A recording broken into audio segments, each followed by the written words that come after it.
Fantastic. So, folks, warm welcome to the return, the glory return of the Need webinars.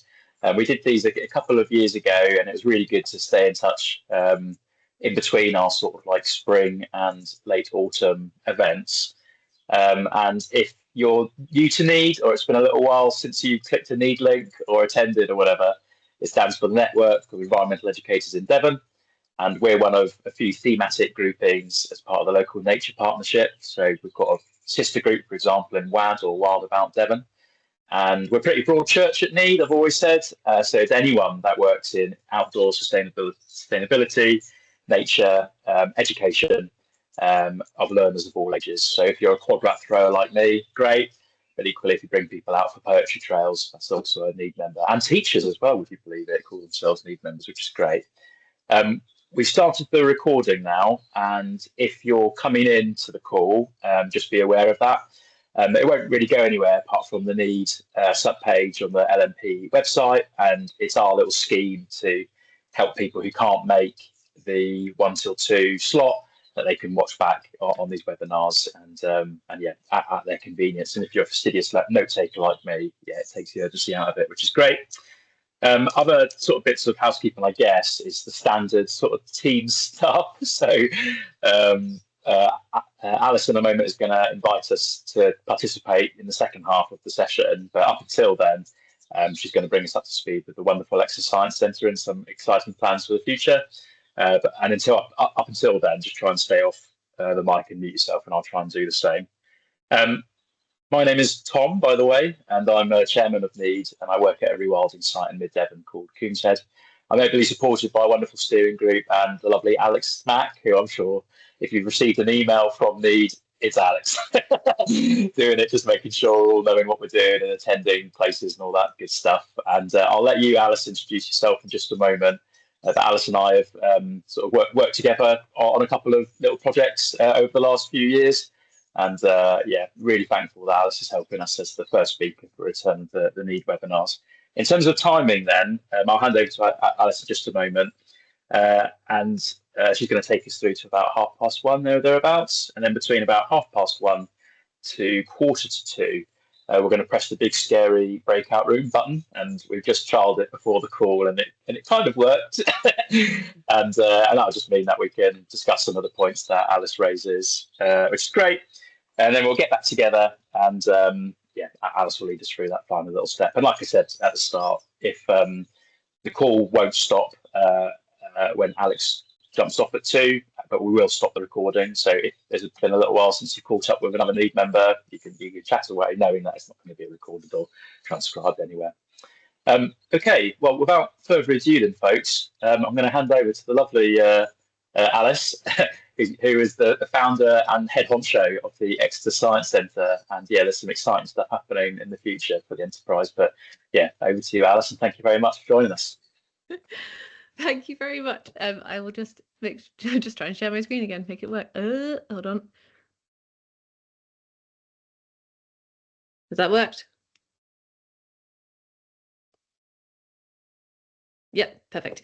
Cool. Hello, everybody. Yeah, thank you so much for inviting me. Really, really appreciate this. And actually, this is a bit of a selfish session because I actually really want to tap your wonderful minds. So I'm going to talk for a bit, but yeah, I really would love to know how, as an organisation, we can do better and work more with all of you wonderful people.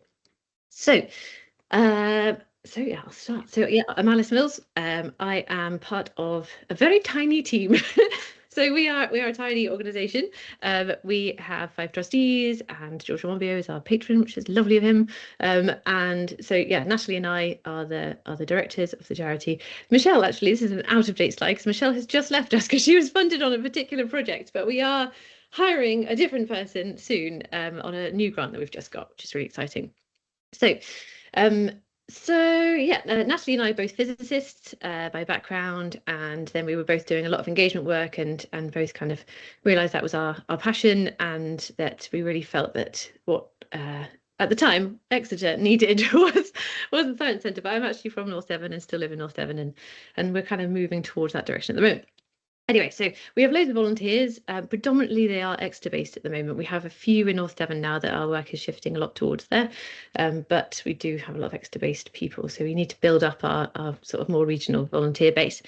We've got 2 volunteers who work with us more extensively.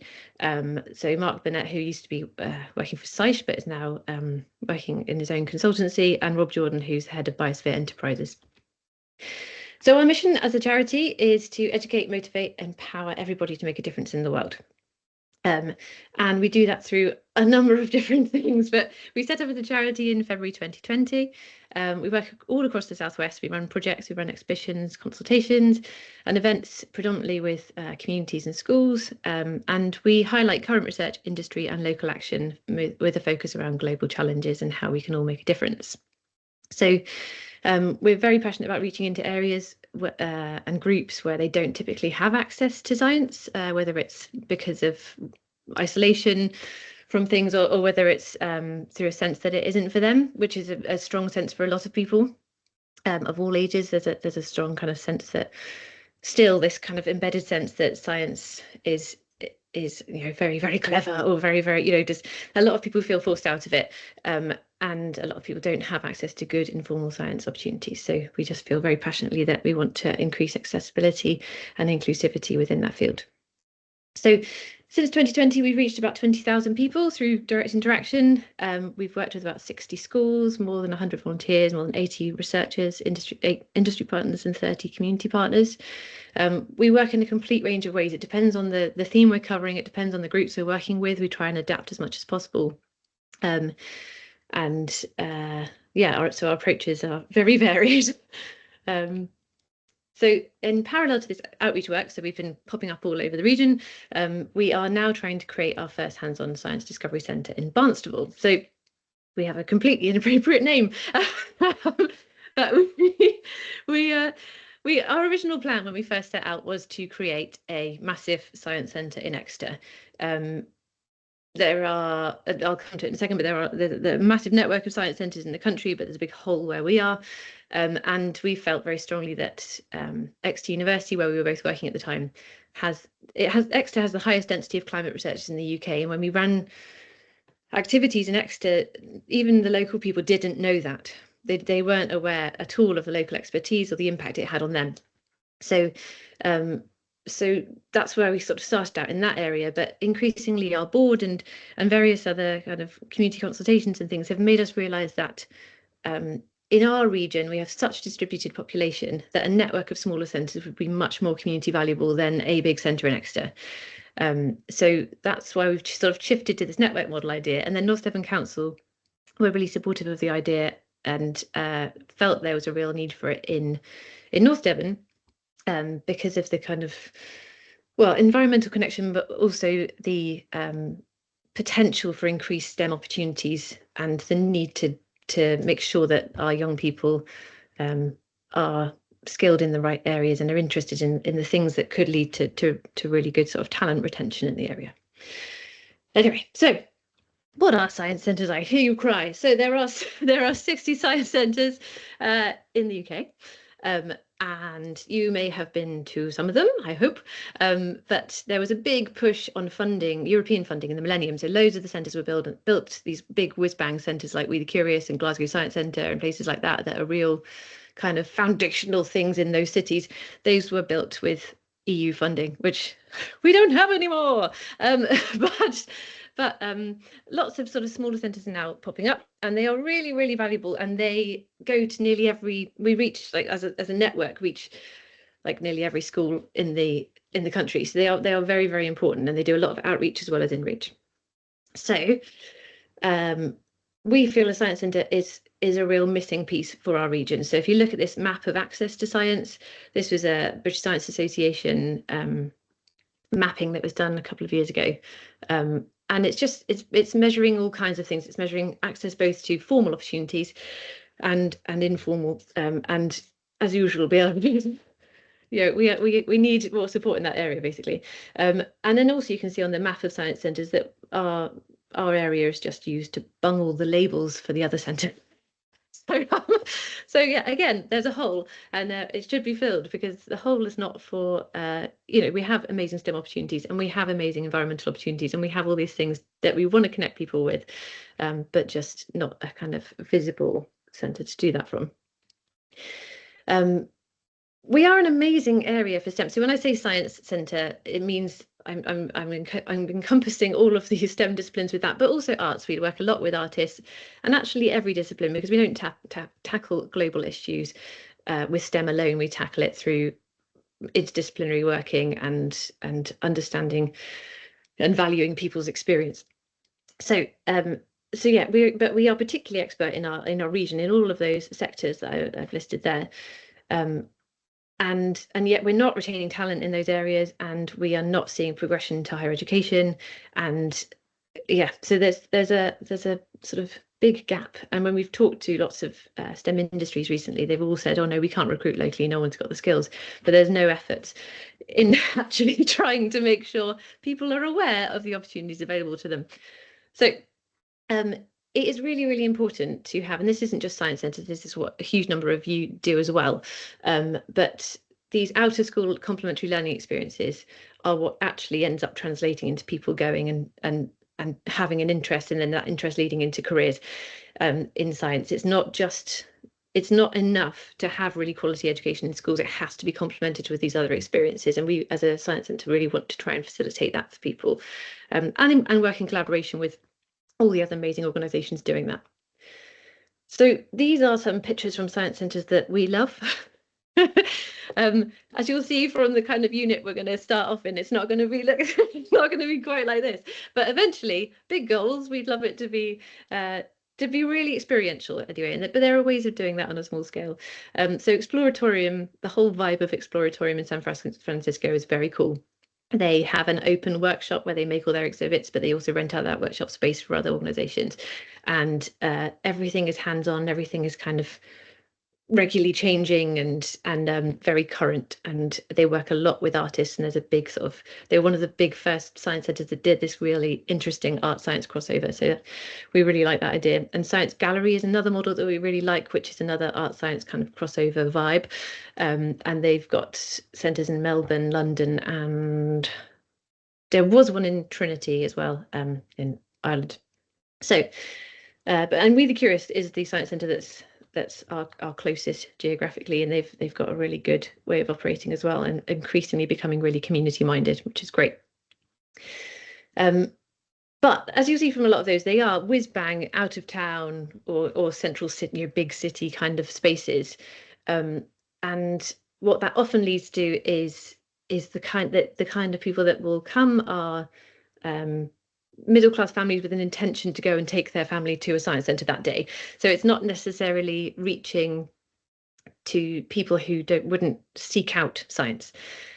So we really like the idea of being in a shopping centre where people accidentally walk past all the time and go, huh, what's that?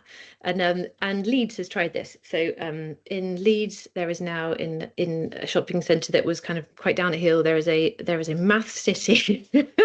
So who would think to make a math centre? But it's really popular and it's very cool, and it's all about kind of trying to bring maths to the masses, and it's done really, really well. It's done so well that they are now opening up a second one next to the Tate Modern.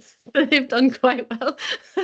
But we really like their model because it's not a huge space, but it's a very engaging space, and it's attracting people who are just shopping. They're just, they're not there for maths, they're there for shopping, but they accidentally come across the maths, which is cool.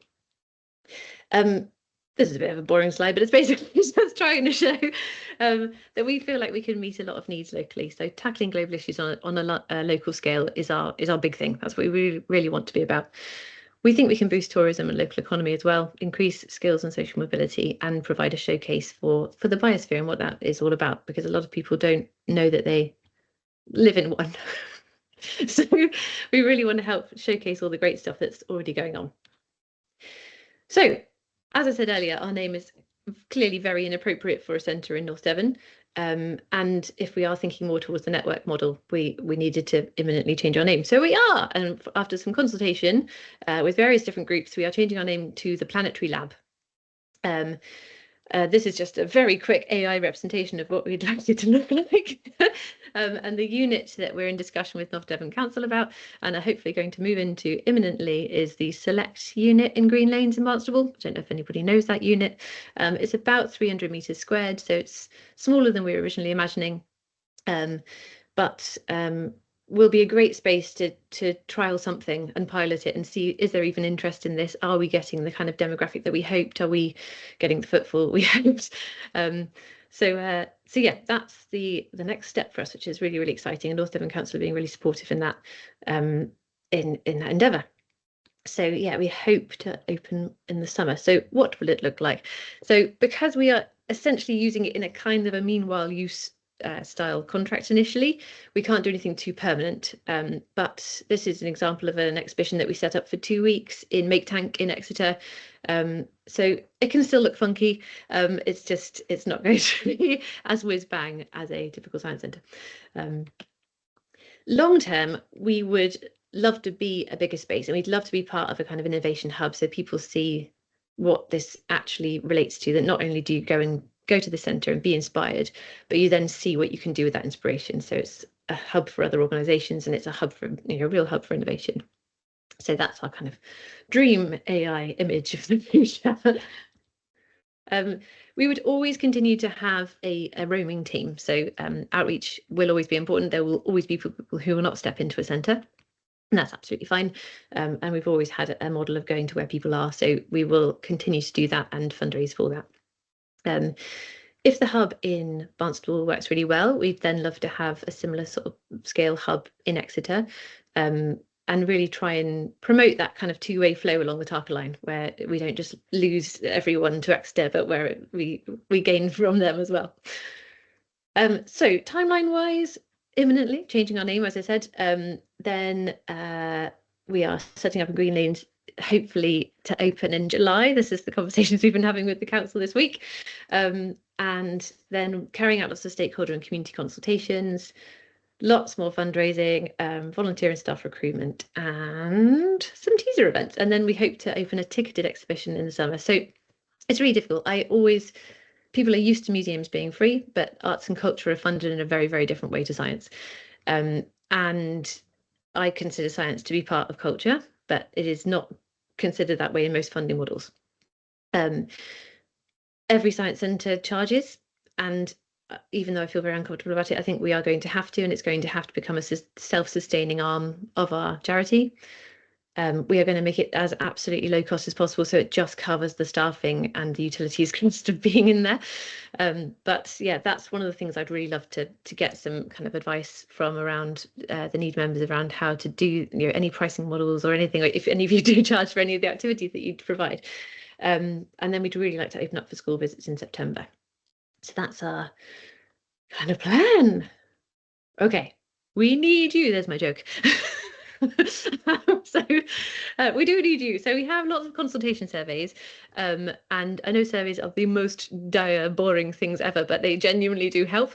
And when we want to get evidence for future funding and things, we just need those surveys filled in. So if you have a minute, they're all short. If any of these are relevant to you, and I'll share all the links later, then please do go on those and following us and spreading the word once we start posting about things, hopefully once we have clarity on what we're actually doing, and then helping us connect to your networks too. If you've got really good ins with schools or with home education groups or alternative education providers. And I should also emphasize that we are not just for children. So a lot of science centres focus on they have a real emphasis on just children, which can then make adults feel like it is not a space that's for them.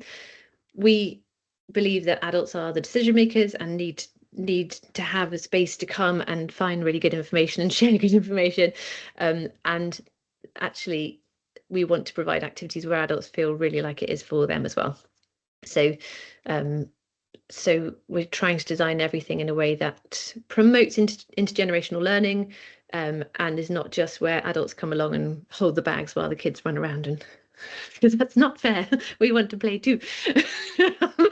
So yeah, that's what what we're doing. And then funding collaborations as well. So we are really keen. We work in partnership all the time with different groups, with researchers, with other organisations, and because we all have shared goals. So really, really keen to put in joint funding bids and that kind of thing. So do reach out if there's something where you think we could align. So yeah, that's my whistle stop tour. Sorry, that was very speedy actually in the end there. Because I speak at 1,000,000 miles an hour. If you heard any of that, these are my questions to you. So I'm guessing you won't be able to see this when you are in the breakout rooms, and some of these align with questions in the surveys for organisations. So if there's more that you want to say or that you don't fully say in the webinar, then sorry, not in the breakout rooms rather, then please do add them to the survey responses. But we would find it super helpful understanding well a whole lot about what you already do, but also understanding, do you have a kind of replicable model, or of kind of how do you run workshops that you charge for? That's really interesting to us. Would you be interested in running workshops in the space? Could the actual space be useful to you? What themes do you think we should be focusing on? So our first exhibitions are going to be around climate change and demystifying AI, which is content that we already have. We're just going to kind of tidy it up and make it more locally relevant. So within those things, if you have ways that you would like, things you would like us to highlight that you already do, then we can bring that into those exhibitions. And then so a big thing around the kind of charging entry and kind of thing, as you can tell, I feel uncomfortable about that whole thing. Also, do you have any exhibits or content that could be exhibited in the space? So I know a lot of people do outreach, but maybe quite irregularly. If you have kit that you think, actually, most of the time we don't use this, we just would want to take it out occasionally, but rather than it living in a cupboard, could it live in a science centre? Then that's the kind of thing to think about on the exhibitions and content side. Or if you have any ready-made exhibitions that you think, I'd love that to tour again. And we're trying to work out at the moment with the space, how much of it will be a ticketed experience and how much will be an experience that just anyone can come in and use. And I'd like there to be a balance.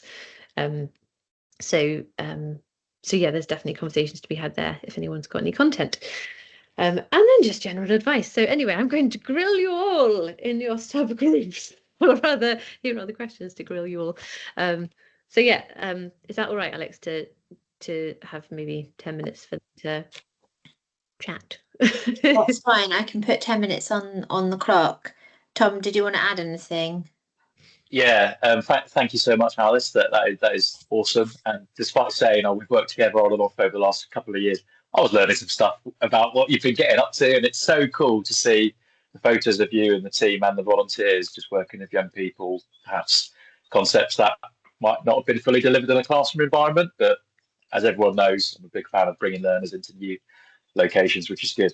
And Planetary Lab, what a name! Yeah, awesome. I'm crushed that Alice in Wonderland as a name of a site didn't take. That's disappointing, but perhaps on the next rebrand, I'm not sure. And I should say that people might remember chatting with Alice just on this subject actually at our need gathering at Dartmoor Zoo, which I neglected to say right at the start. And a few members might also remember that when the LNRS, or the Local Nature Recovery Strategy, which is one of the biggest outputs from the Local Nature Partnership, of which Need is a thematic group, we're trialling the public consultation. It was going to Barnstaple Green Lane Shopping Centre, where we're getting public consultation on how to promote nature recovery in spaces. So yeah, Alice, I think you're really onto something here, and a really exciting formative time.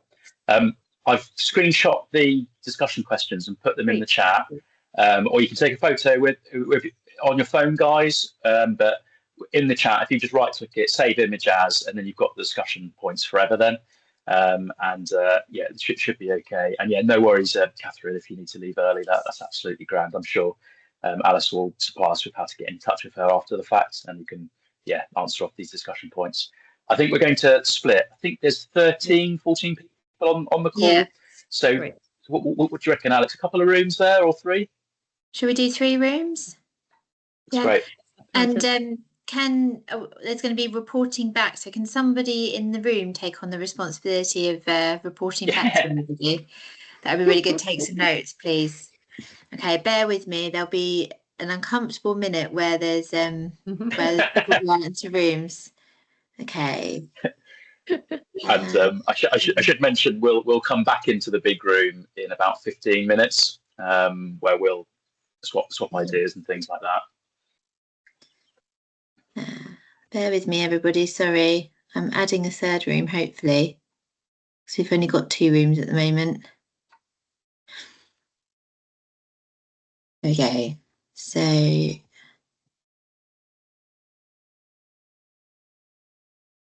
me all sorts of options. Please bear with me.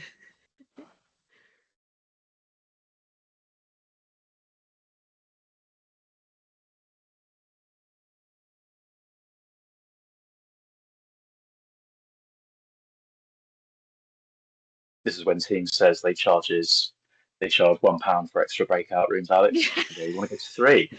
Do you want the premium plus premium package? And okay, so there should be 4 in 2 of the rooms and 3 in 1 of the rooms. Fingers crossed. I'm opening the rooms now. Thanks. How's it going? Hello. Hello, everyone. I think people are just returning from the room chats. Alice, are you with us? Did you make it out of your room? I'm with you. Yes. Oh, there you are. Magic. Fantastic. Well, guys, it was me and Alex Mack in a room on our own, so we somehow stayed on the original call.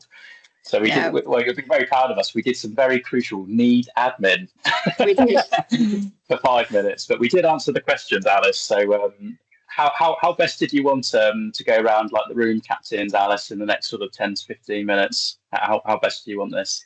Yeah, I don't know. Just I think any key points. It doesn't have to be covering all the questions, but if there was just anything that you felt was particularly pertinent or like a general consensus kind of thing would be. I don't know. Okay, are you all right? Kind of. We'll do the really easy room first, just me and Alex. And I've just got a couple of bullet points. So the first one, yes, it would be useful. I think we likened it to going, does a family need 2 cars? No, but if you get one, then you'll use it. So if we know that there's a wonderful science centre in Barnstaple, I'm sure we can figure out a use. In terms of workshops, I guess Alex and I get the odd member inquiry coming into need going, I'd really like to deliver something. Can you guys recommend a village hall or a school or a gymnasium or whatever that we can do some bits? And again, if they know there's a great delivery venue in the heart of Barnstaple, then I'm sure there'll be need members and other members of other groups that can do it. Themes, I think we're quite aligned on anything around climate action. So that everyday science thing, people going shopping, and if they're a bit concerned about where they're buying their clothes from, the answer might then be found in the Exeter Science Centre or the Planetary Lab or whatever. So yeah, any type of like climate action type bits and climate adaptation would be great. In terms of charge, not sure, Alice. We bandied that around. We weren't really sure on that, but we both remembered with if it's a North Devon Council thing, they could own some of the car parks nearby. So if there's a way to validate parking with a visit to the Exeter Science Centre, and there might be a cross-charge potential there. It's something that cinemas did, right? So if we go and see Avengers 6, whatever order they're on now, validate your parking, the cinema gets a kickback, whatever. So if there's a way of, making that viable, I don't know about that. Exhibiting, so need members again say they've got some stuff and we need somewhere to store it. So while it could be stored in a dusty room somewhere, it's even better if it's stored at the Planetary Lab, and being used every single day. And we were just saying the knee kit alone, with the knee flag and whatever. And for my stuff at Coombshead, like a live webcam to the stork nests or the lynx enclosure, and people can see rewilding happening in Devon. So yeah, they can sort of tune in on that. But Alice, if you need any like beaver logs or owl pellets, let me know. I'll mail some over, and it can be in the Planetary Lab. That's fine. I do and then those. and then general advice: chat to Broughton Countryside Centre. Yes, that's what I think. But that was us in our room. Thanks, Alice. Fantastic. Thank you very much.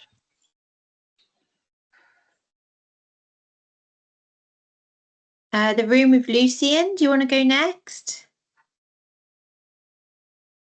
I'm going to nominate Katie because I think you were making notes, Katie. I was. Yeah, all of us like the idea of this of a network of smaller venues. Think that's really cool. And then being able to co-host events or workshops in that space. I mean, even if we were doing the stuff that we have always done before, just being really aware of being in the green lanes, you're going to be plomping it in front of a whole new audience. You're going to get a really diverse and I would think a very good representation of the demographic of Barnstaple. Like I said, that's where the public loos are. So doesn't matter what I'm doing in Barnstaple, I always walk through green lanes, and I cannot be the only person that does that.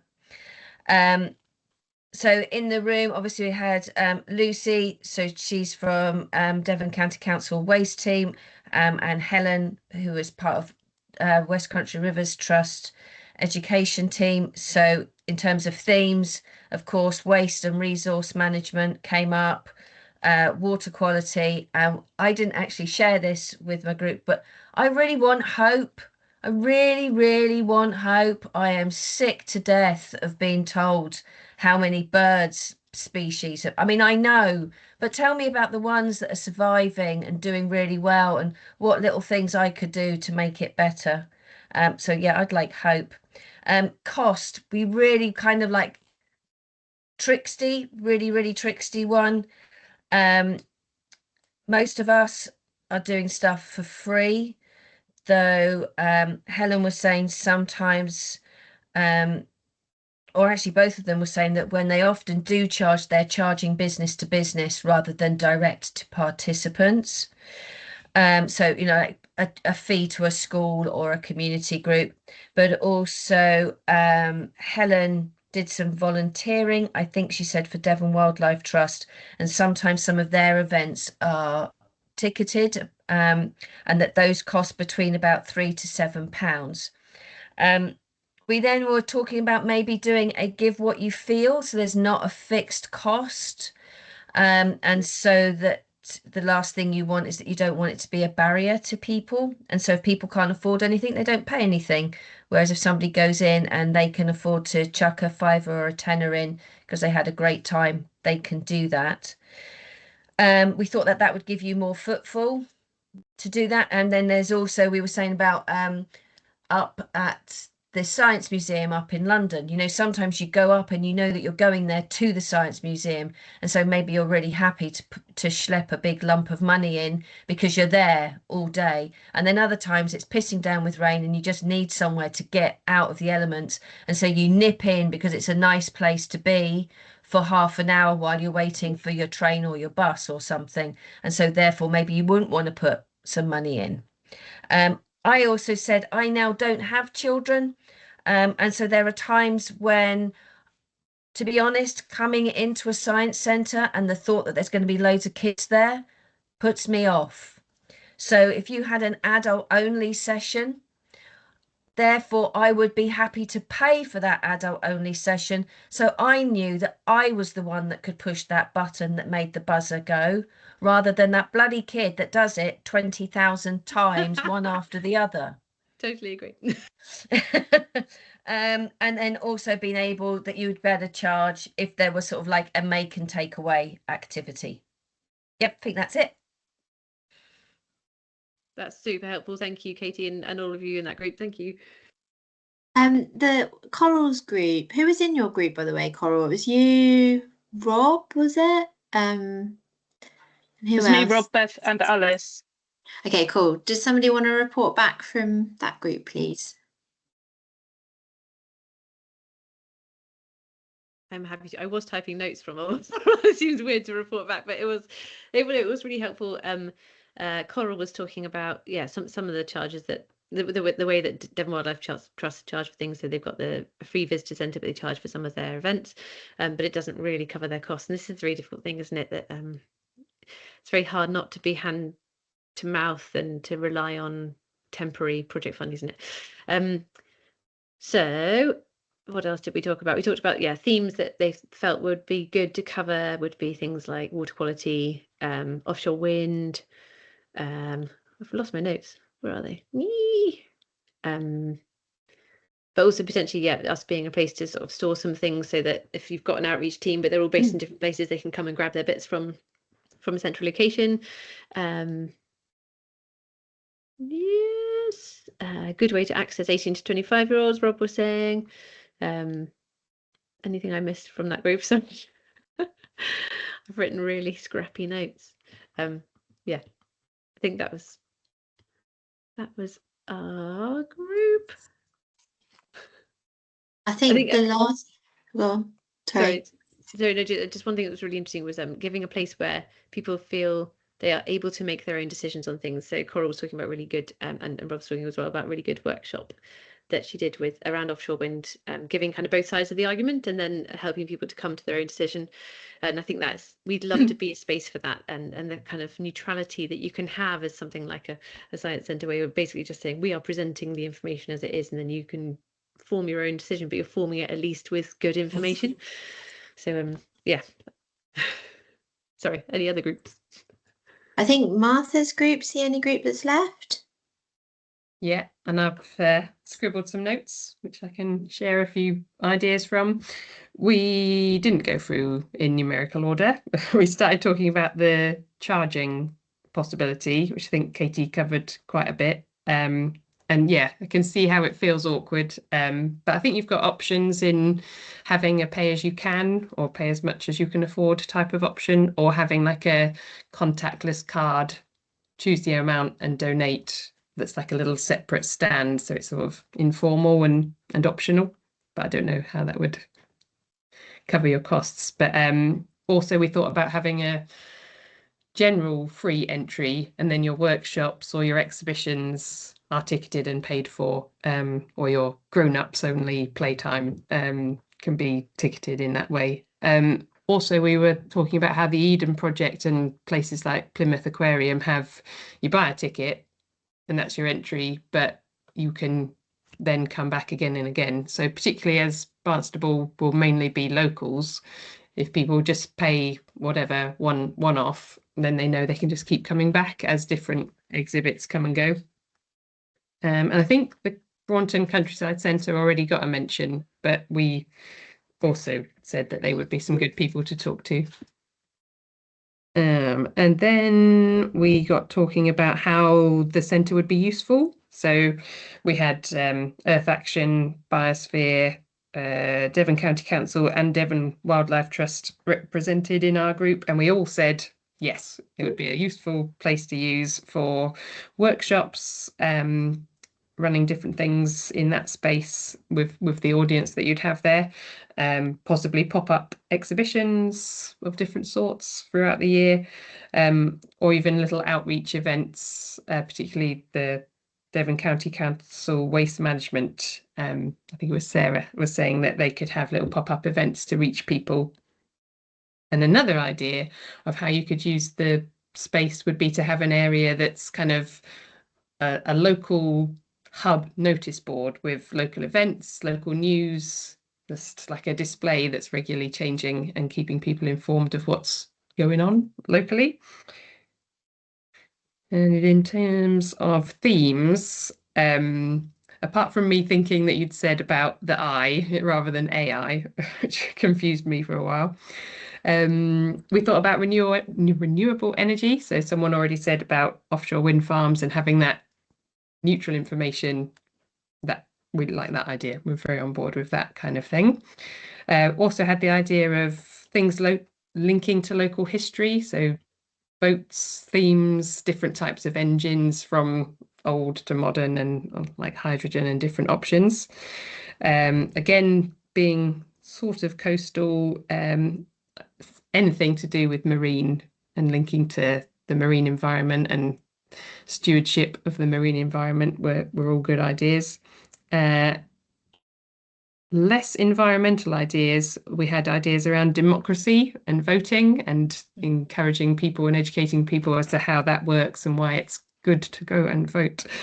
And And we also had ideas around, you mentioned that you're going to have climate, making sure that that links and clearly expresses how climate is linked to other issues such as social issues, and how it's all interlinked and a bit complicated and interesting, but making sure that's clear.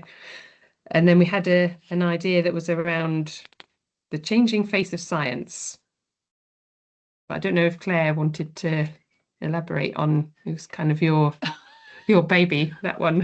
I was just thinking about it in terms of how we think about climate and how we've reacted to environmental issues over the course of the last, say, century, and how we've kind of looked at things in silos and that sort of, and now how kind of, you know, going into this next decade, we need to be thinking of stuff much more holistically, and how we need to be approaching some of these kind of global and local problems.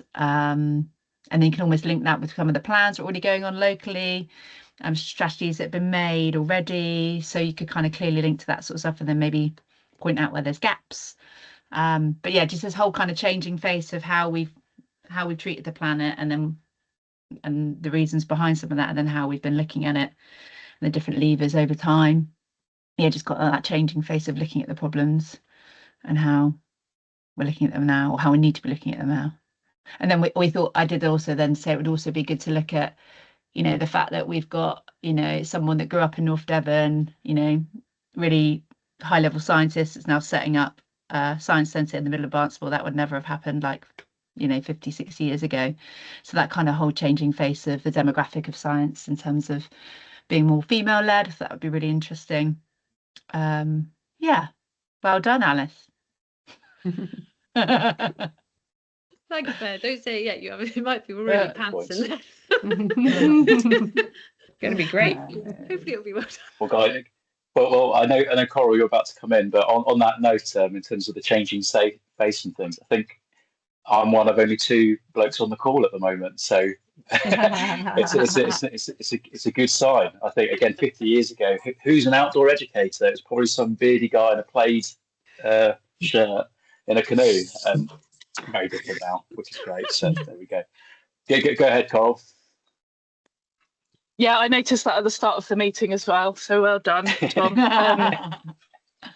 I think, yeah, just to kind of add to what Claire was saying, that you know, potentially, well, I don't know how the setup would actually look physically, but the opportunity to highlight the amazing community groups that are doing so much around this topic in North Devon, and where people can go beyond visiting the centre, you know, so that's part of their journey. How can they actually go on to be actively involved? We'll get in touch with Earth Action North Devon or Coastwise North Devon. We really want to be a signposting thing to that, because our mission is educate, motivate, empower. So we want people to come there for the information, but then absolutely know what to do with it, and actually go and make some change with that information. So I think highlighting all the local organisations is going to be fundamental to that, to say, like, go and do this good thing with them now. You know? Yeah. Well, fantastic, folks. I think we're close, and yeah, I'll take sort of, I don't know, host chairman privileges to just add one more final point, Alice, before we do a close, and we'll stop our recording. But in my days of, you know, doing field work and things like that, I know quite a few providers that use Barnstaple as a field trip venue. And in those days, I would always ring ahead to the museum, going, I'm about to bring 20 A-level students in about a week's time. Any chance we could swing by and talk to one of your staff at 1:30? They need to talk to somebody about stuff. And I know, you know, there's still field trips that go and do their high street surveys, burglability indexes, all that great stuff in Barnstaple. But sharing one language, SOL, so they have their international students that come for a Barnstaple tour pretty much every week in season. So knowing that they've got a fantastic Planetary Lab in the heart of Green Lanes, for all the reasons the guys have said, it is absolutely fantastic. Okay, and I'm pleased Barnstaple Countryside Centre got a bit of an echo there. And Mark Ward is a need member, and he's on the mailing list, Alice, so drop him a line. I'm sure he can help you out in whatever way you need. But they've had to dance that line around funding and being in the heart of Braunton and all that good stuff. So that's there. And folks, I always say, like, in our get-togethers, we can do like a month's worth of research and development in 10 minutes. And hopefully Alice feels like it's actually worked and we've caught at least a little bit of lightning in the bottle in that. And but I'm sure, you know, if we had another hour on the call, we'd be continuing to exchange. But I think Alex has got a note for us, maybe. I'm sorry. Oh, I was just going to say it's been incredibly helpful, and you're all very inspiring, and I really want to shout about what you do. So, and I hope we can be on you for that. All I was going to say is if there's anybody on the call who wants to do a webinar like Alice has today, please get in touch with me. I've booked somebody now for June who Tom will tell you about in a minute. So we're looking for somebody for each month of the year. So if there's anyone here who wants to shout about what they're doing and get some feedback from everybody, let us know. Brilliant. And talking of the next NEED webinar, we have the lovely Peter Littlewood from Better Planet Education, who will be joining us on the 26th of June from 1 p.m. till 2 p.m. As always, it will be recorded if you can't make it, but if you can, Alex will nudge it into your diaries and just click accept if you can make it, and that'll be absolutely fantastic. But until that time, folks, if I don't see you in the wilds of Devon or wherever you might be, it was really nice to see you all for a brief hour at the end of the working week, and it sounds like everybody's up to some fantastic stuff. We'll stop the recording now, and if people want to stay on the line, that's absolutely fine. I've got a river session that I need to get ready for and find some equipment and my Wellington boots, so I'm going to hop off. But if people want to stay on the line and have a bit of a chat, that's absolutely fantastic, and I'm very jealous. But thank you, everyone, and yeah, best of luck, and best of luck to you, particularly Alice, with formative few months ahead of you. So yeah, great stuff. All right, cheers then, folks. Bye bye. Bye. Thanks. Bye.